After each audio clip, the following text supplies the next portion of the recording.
Assalamualaikum warahmatullahi wabarakatuh. Di sini saya Nanda Dwi Yuliana akan menjelaskan jawaban dari UAS pengembangan kurikulum. Pengembangan kurikulum dilakukan pada tahun 1947 hingga 1968.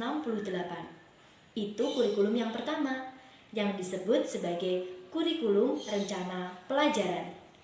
Kurikulum ini mencakup mengenai daftar mata pelajaran.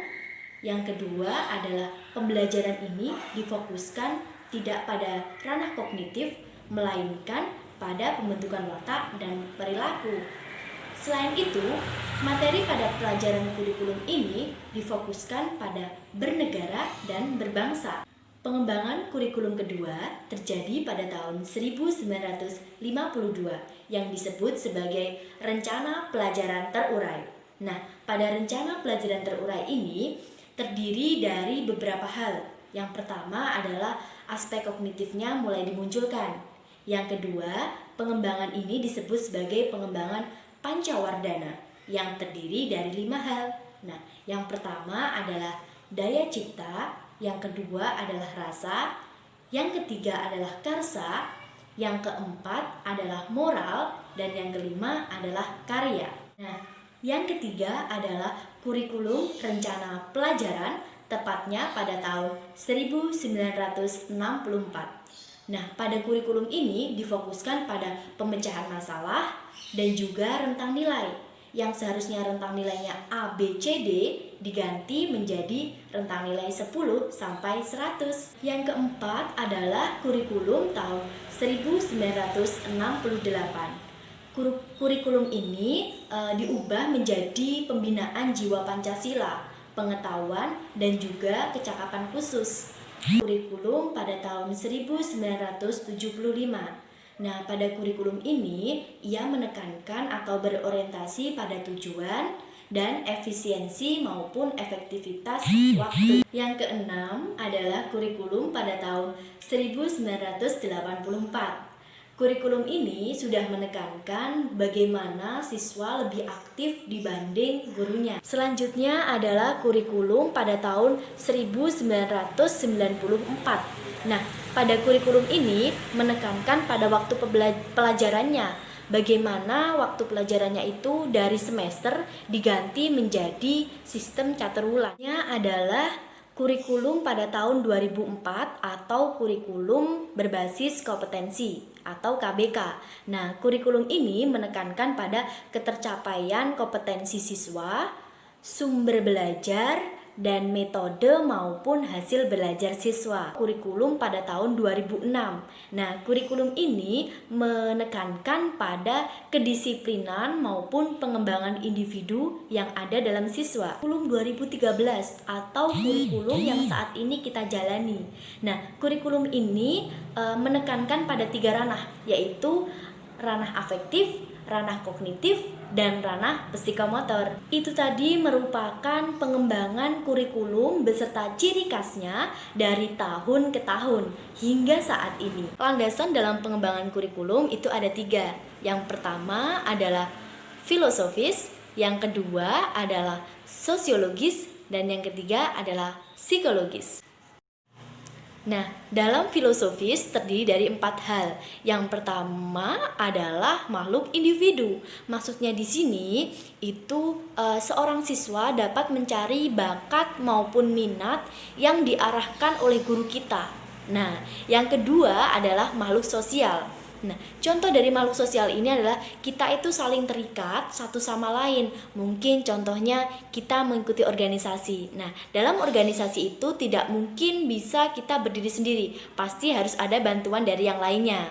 Nah, yang ketiga adalah makhluk susila. Maksudnya di sini adalah siswa itu dijamin berperilakunya maupun normanya sesuai dengan undang-undang yang ada. Nah, yang keempat adalah makhluk religi.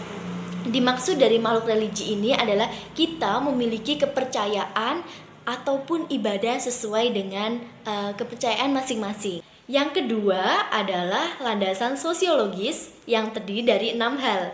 Ada sejarah, geografi, ekonomi, politik, antropologi, dan juga sosiologi. Nah, yang pertama adalah sejarah. Sejarah ini maksudnya bagaimana pengembangan kurikulum itu dapat dijadikan acuan untuk masa depan. Nah, yang kedua adalah geografi. Nah, maksudnya di sini siswa dapat diarahkan atau penyesuaian kondisi sesuai dengan daerahnya masing-masing. Yang ketiga adalah ekonomi. Ekonomi ini berkaitan dengan kurikulum nasional. Nah, yang keempat adalah politik. Politik ini yaitu berisi kebijakan yang ada di setiap daerah masing-masing. Nah, yang kelima adalah antropologi atau pengaitan antara budaya dan juga pengembangan kurikulum. Yang terakhir adalah sosiologi. Maksudnya di sini yaitu dapat mengerti keadaan atau strategi sosial pada manusia. Yang ketiga adalah landasan psikologi. Nah, landasan psikologi ini terdiri dari dua hal. Yang pertama behaviorisme, yang kedua adalah humanisme. Nah, behaviorisme ini yaitu adanya hukuman ataupun hadiah yang dicapai oleh anak atau siswa sendiri. Nah, yang kedua adalah humanisme atau memanusiakan manusia. Maksudnya di sini adalah saling menghargai pendapat yang berbeda pada kemampuan siswa yang ada, karena setiap siswa memiliki kemampuan dan keterbatasan masing-masing. Selanjutnya adalah representasi pengembangan kurikulum di masa depan. Nah, representasi ini ada dua hal, yaitu synchronous learning, yang kedua adalah asynchronous learning. Maksud dari synchronous learning di sini adalah bagaimana siswa dan guru itu dapat proses pembelajarannya itu bertatap muka atau secara langsung. Nah, yang kedua adalah asynchronous learning. Pada asynchronous learning ini terdiri dari dua hal. Yang pertama belajar mandiri, yang kedua belajar kolaboratif.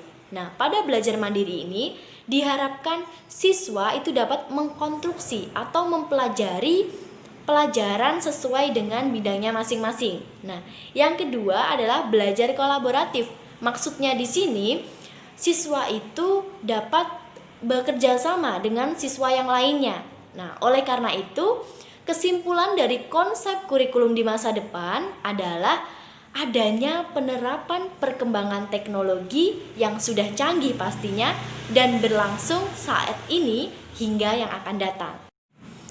Selanjutnya adalah makna dari Surat Edaran Menteri dan Kebudayaan nomor 14 tahun 2019, yaitu mencakup tiga hal. Yang pertama adalah keefektifan dan keefisien dari siswa. Maksudnya di sini adalah seorang guru harus dapat memperhatikan bagaimana proses pembelajaran itu efektif dan juga efisien. Nah, yang kedua adalah penitikberatan pada tujuan pembelajaran, proses pembelajaran atau langkah-langkah dan juga hasil penilaian. Jadi di sini siswa itu diajari bagaimana cara mendapatkan proses dan juga hasilnya. Nah, yang ketiga adalah penyusunan RPP yang bebas. Maksudnya di sini guru dapat menyusun RPP secara bebas dengan harapan siswa dapat memahami RPP yang disusun oleh guru.